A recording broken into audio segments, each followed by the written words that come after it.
Well, I think Republicans have probably a different answer than Democrats on this. One of the big issues in the budget is Medicare.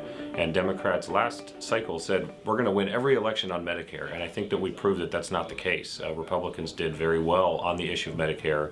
And so as you move forward and you take the Medicare issue out of it, it's about spending, it's about debt. And those are issues that turn out Republican voters in a midterm.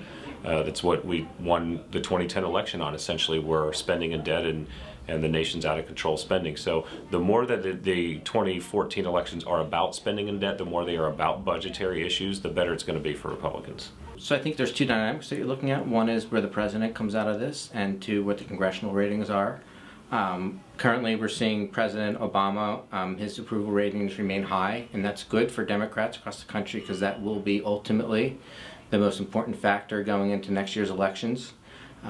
But then also you want to look at how wounded congressional Republicans come out of this, and we're seeing lower and lower approval ratings around the fact that there is no willingness to solve problems right now in this country out of Congress. And so I think that this is going to provide a lot of opportunities for Democrats for pickup opportunities with the congressional numbers continuing to move down.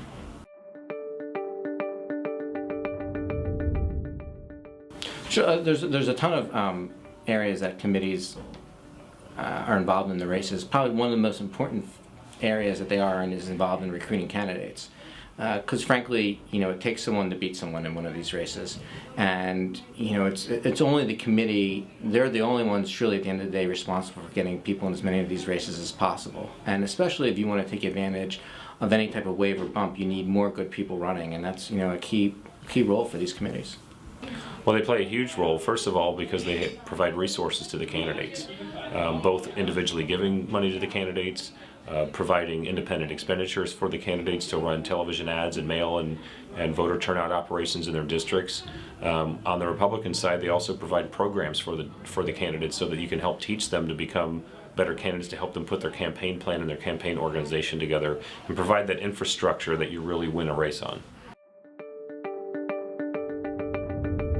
Well, I think on the Republican side that's really hard to do because we're going to have so many new candidates. I think that from Marco Rubio to Chris Christie to Scott Walker to Bob McDonnell to, you can keep going on through all the Bobby Jindal, different candidates that Republicans could have. Some people want Susana Martinez, the New Mexico governor. Some people want Nikki Haley, the South Carolina governor, to run for president. I think that we are almost have an embarrassment of riches. So it's really hard to pick which one of those. I think we have a whole field of Cinderella stories, any one of whom is going to surprise people because they're going to be a new fresh face in politics.